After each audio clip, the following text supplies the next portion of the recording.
오늘 우리는 139편 전반부를 함께 묵상합니다.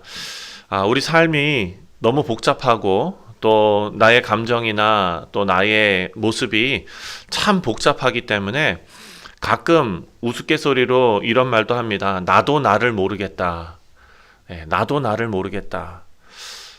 그 말이 저는 되게 공감이 됐습니다. 어떨 때는 내가 나를 아는 것 같은데 내 감정을 내가 모르겠고 또 내 생각을 내가 모르겠고 이럴 경우가 참 너무나 많습니다. 근데 오늘 139편은 그런 나에게 참 위로가 되는 말씀입니다. 139편 1절 말씀을 보면 여호와여 주께서 나를 살펴보셨으므로 나를 아시나이다. 나는 나를 모르는데 하나님은 나를 아신다라는 뜻입니다. 자, 여기서 살펴보다 라는 말씀이 나옵니다. 살펴보다, 하칼이라는 단어인데요. 이것은 다른 눈으로 겉으로 살펴보다, 겉으로 이렇게 보다가 아니라 여러분 광산에서 광맥을 찾고 또 이렇게 할 때 깊이 무슨 탐지기도 돌리고 막 해가지고 이렇게 하지 않습니까? 마찬가지로 어떤 광맥을 찾아내듯이 아주 깊이 조사한다라는 뜻이 바로 이 단어의 뜻입니다. 그러니까 하나님께서는 우리가 보여지는 모습으로 우리의 마음을 그냥 스쳐 지나가시는 분이 아니라 우리 내면의 깊숙한 곳까지 파고들어서 이해하시는 분이십니다. 그러니까 나도 나를 모르지만 나보다 나를 더 잘 아시는 하나님이시라는 게 맞는 말인 것입니다. 2절 말씀을 보면 주께서 내가 앉고 일어섬을 아시고 멀리서도 나의 생각을 밝히 아시오며, 하나님께서 아시는 것은 우리의 눈에 보이는 행동, 그것만이 아니라 그 눈에 보이는 행동을 낳는 동기, 생각, 감정, 고민, 이 모든 것을 다 아신다는 거예요. 그러니까 어떤 사람은 참 따뜻한 말을 하시는 분들이 계세요. 그렇게 따뜻한 말을 하시고 그렇게 미소를 지으시고 그렇게 하는데 다른 사람들은 그분을 볼 때 저분은 참 따뜻한가 보다. 하지만 하나님께서는 그런 따뜻한 행동이 나오는 동기, 생각, 감정, 그리고 그 안에서 벌어지는 고민, 이 모든 것까지 다 아신다는 거예요. 또 어떤 분은 마음은 따뜻한데 말로 표현을 잘 못하시는 분이 있어서 사람들한테 오해를 받는 경우도 있어요. 내 마음은 그게 아닌데 다른 사람들이 나를 차갑게 보고 나는 이렇게 얘기하려고 한 게 아닌데 얘기를 하다 보니까 이상하게 막 꼬이고, 그런데 하나님께서는요 그 마음도 다 이해하신다는 거예요. 그 마음의 생각과 동기와 감정과 고민, 이 모든 거 다 아신다. 그러니까 3절 말씀에 이렇게 말합니다. 나의 모든 길과 내가 눕는 것을 살펴보셨으므로 나의 모든 행위를 익히 아시오며, 나의 모든 행위를 익히 아시오며. 여기서 말하는 행위, 다른 번역으로는 길, 이렇게 말하는데요. 나의 모든 길을 아신다. 나의 모든 행위를 아신다. 이것은 우리의 성품과 습관들, 또 우리의 선택의 어떤 패턴들이 있지 않습니까? 우리가 어떤 것을 선택하는지 마음의 방향이죠. 그것이 이 전체를 하나님께서 익히 아신다. 그러니까 우리는 하나님 앞에 숨길 게 없습니다. 저도 여러분들에게 숨기는 것들이 있겠죠. 잘 보이려고. 하지만 하나님 앞에서는 그게 아무 소용이 없다라는 것입니다. 그리고 4절 말씀을 보니까 여호와여 내 혀의 말을 알지 못하시는 것이 하나도 없으시나이다. 아멘. 하나님께서는요 우리보다 우리가 무엇을 말할지 먼저 아시는 분이십니다. 여기에서 하나님의 이런 성품, 하나님의 이런 모습이 우리에게 가지고 오는 진리가 있습니다. 첫 번째는 뭐냐면, 사랑하는 성도님들, 너무 위로가 되는 건데 하나님께서는 우리를 오해하지 않으신다라는 사실입니다. 사람은 서로 오해할 수 있거든요. 하나님은 오해하지 않습니다. 인간관계에서는 여러 가지 어려움이 있습니다. 오해로 인한 어려움이 많습니다. 대화의 기술이 부족해서, 또 인격이 부족해서, 또 사랑이 부족해서 여러 가지 관계와 여러 가지 요소들로 인해서 오해가 생기고 어려움이 생깁니다. 사람들은 우리 말과 그리고 행동 어떤 것의 일부분만 보고 그 사람을 판단하는 경우가 참 많습니다. 그런데 오늘 본문 말씀을 보니까 하나님은 그렇지 않으시다는 거예요. 하나님은 우리 마음의 전체를 보신다. 그리고 둘째, 하나님께서 우리를 오해하지 않으신다가 첫 번째고요. 두 번째는 하나님께서는 우리 연약함을 먼저 아시고 우리를 사랑하신다는 거예요. 네. 우리가 다 말하기도 전에 하나님께서는 우리 마음 깊은 곳을 이미 이해하시고 그럼에도 불구하고 우리를 사랑하신다. 하나님은 미리 이미 알고 계십니다. 사랑하는 성도님들, 이것이 우리에게 두려움이 아니라 우리에게는 위로가 되어야 합니다. 왜냐하면 나의 부족함을 다 아시고 계시는데도 하나님께서는 사랑하시는 거예요. 두 번째로 5절부터 10절까지의 말씀을 보면은요, 5절에 주께서 나의 앞 뒤를 둘러싸시고 내게 안수하셨나이다. 아멘. 앞뒤를 둘러싸시다. 군대가 성벽을 지키듯이 하나님이 나를 완전히 보호하신다 라는 뜻입니다. 저는 예전에 저희 부모님과 가지고 있는 아주 아름다운 추억들이 있습니다. 제가 어렸을 때 저희 아버님, 어머님 저보다 훨씬 더 나이가 어리셨을 그 시기에 목회 처음 시작하셨을 때겠죠. 어린 저를 안아주시는데 아버지하고 어머니하고 안고 그 안에 제가 샌드위치로 끼는 거예요. 그러니까 앞뒤로 둘러싸이는 거예요. 그리고 예전에 그 시골에서 아버님께서 오토바이를 이렇게 타셨는데 그 시골에서 아버지가 오토바이를 타면은 그 뒤에 제가 조그만 애가 이렇게 앉고 그리고 그 뒤에 어머니가 앉으셔가지고 어머니가 아버지를 배를 이렇게 끌어안고 가는 거예요. 그러면 저는 아버지와 어머니 사이에 푹 안겨서 가는 거예요. 그 어떤 것보다 안전합니다. 제 마음이. 사랑하는 성도님들, 오늘 시편 기자가 이렇게 말합니다. 주께서 나를 앞뒤로 둘러싸시고 그뿐만 아니라 내 위에 안수하셨다. 하나님의 축복과 하나님의 임재의 손이 우리 머리 위에 있는 줄 믿으시기 바랍니다. 하나님께서 손을 얹어서 여러분들을 지키시고 위로하십니다. 사랑하십니다. 6절 말씀을 보니까 너무 놀라서 6절 말씀을 보면 이 지식이 내게 너무 기이하여, 그러니까 다시 말해서 놀랍다는 거죠. 그리고 높아서 내가 능히 미치지 못하나이다. 하나님의 돌보심은 사랑하는 성도님들 이해의 대상이 아닙니다. 우리가 이해하는 수준 정도로만 하나님께서 우리를 돌보신다면 우리는 사고 날 수밖에 없습니다. 하나님께서는요, 하나님의 그 돌보심은요, 우리가 이해하는 것, 하나님께서 나를 이 정도로 돌보시는구나, 이 영역이 아니라 경외의 대상입니다. 경배의 대상입니다. 예배의 대상입니다. 그러니까 7절 말씀에 시인이 이런 질문을 가지고 있습니다. 7절, 내가 주의 영을 떠나 어디로 가며 주의 앞에서 어디로 피하리까? 하나님 아버지, 내가 하나님 앞에서 이런 돌보심 가운데서, 이런 은혜 가운데서 내가 어디로 가겠습니까?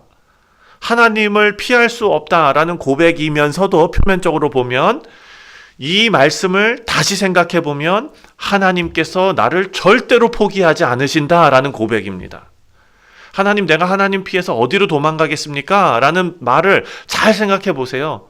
하나님께서는 내가 어디로 가든지 함께 하시고 끝까지 포기하시고, 이것이 물리적인 어떤 거리를 말하는 것이 아니라 내가 내 마음이 차가워지고 내 마음이 식어져서 탕자처럼 아버지를 배은망덕한 그런 마음으로, 그런 말로 상처 주고 도망가더라도 그 하나님의 은혜가 지구 끝까지 쫓아간다. 절대로 포기하지 않는다. 이런 의미입니다. 그러니까 그 이후에 이 시편 기자가 뭐라고 고백합니까? 하늘에 올라가도 거기 계시고 스올에 내려가도 거기 계시고 새벽 날개를 치며 바다 끝까지 가도 거기 계시고 그곳에서 주의 손이 나를 인도하시고 주의 오른손이 나를 붙드신다. 이게 10절까지의 말씀입니다.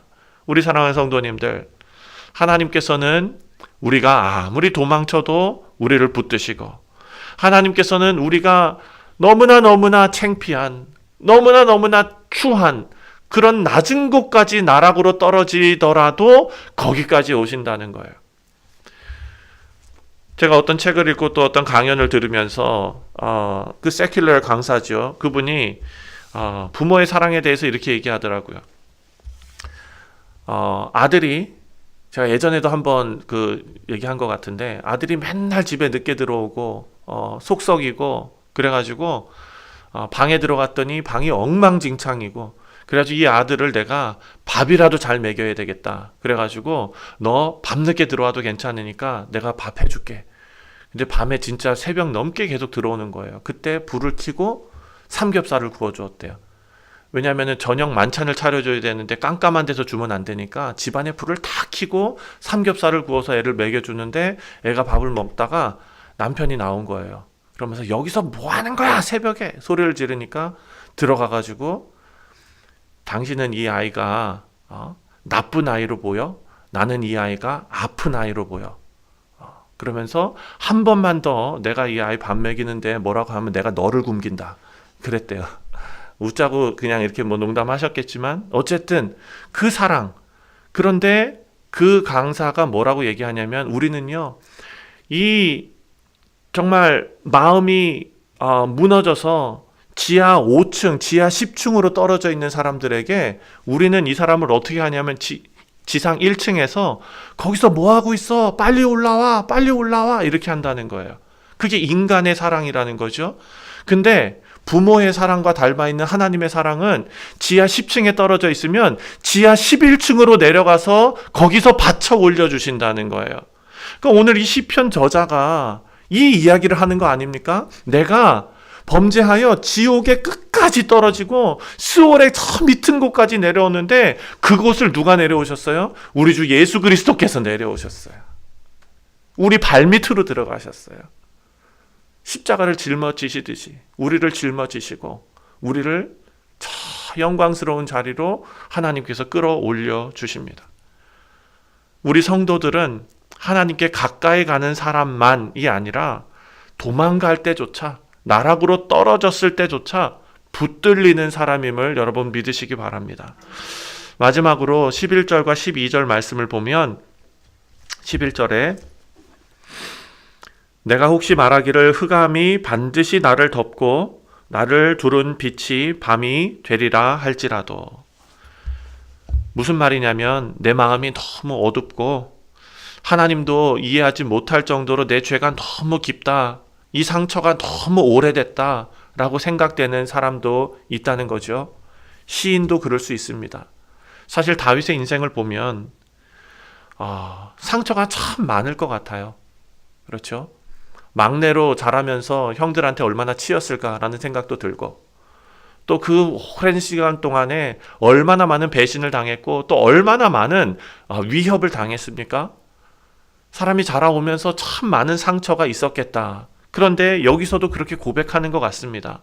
그런데 이 시인이, 다윗이 뭐라고 고백하냐면 12절에 주에게는 흑암이 숨기지 못하며 밤이 낮과 같이 비추이나이다. 주에게는 흑암과 빛이 같음이니이다. 무슨 말씀입니까? 첫 번째로 우리의 어둠은 하나님께 숨겨지지 않는다라는 거예요. 내가 가지고 있는 고질적인 이 상처, 가만히 괜찮은 것 같다가도 누군가가 그 부분을 건드리기만 하면 폭발해버리는 그런 부분들, 사랑하는 성도님들, 다른 사람들한테는 감출 수 있어도 하나님께는 감추지 못한다. 죄와 상처와 슬픔과 상한 마음 하나님께서 다 알고 계신다. 두 번째로 하나님께서는요, 그 어둠 속에서 하나님께서 빛을 비추신다는 거예요.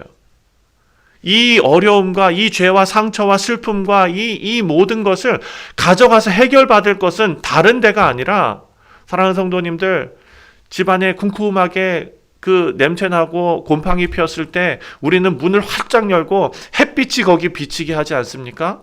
하나님의 사랑과 하나님의 빛이 우리 내면에, 우리의 삶에 비춰지는 자리로 나아가는 것, 그것이 우리를 치유하는 방법일 것입니다. 하나님 앞에서는 우리의 가장 깊고 어둡고 그런 부분들이 빛으로 변하게 됩니다. 이것은 하나님께서 심판의 눈으로 바라보시는 것이 아니라 치유의 눈으로 바라보시는 은혜입니다. 우리 사랑하는 성도님들, 오늘 본문 말씀을 맺습니다. 1절부터 12절까지 하나님께서는 첫 번째 우리를 아시고, 두 번째 우리를 보호하시고, 또 어둠 속에서도 우리의 빛이 되시는 하나님이심을 우리가 다시 한번 생각하고 또 고백했으면 좋겠습니다. 하나님께서 우리를 더 깊이 아시기 때문에 우리가 아무리 나락으로 떨어지고 도망가고 하나님을 마음을 아프게 하더라도 하나님께서는 빛으로 우리를 따라오시고 빛의 속도보다 더 빠르게 우리를 따라오시고 우리와 동행하시며 우리 걸음과 마음과 기도를 붙드시는 하나님이심을 믿으시고 그 하나님 의지하여 승리하시는 여러분들 되시기를 주님의 이름으로 축원드립니다. 기도하겠습니다. 하나님 아버지, 시편 저자가 고백한 것처럼, 그래서 찬송한 것처럼 우리를 아시고 우리를 둘러싸시고 우리를 붙드시는 하나님을 찬송합니다.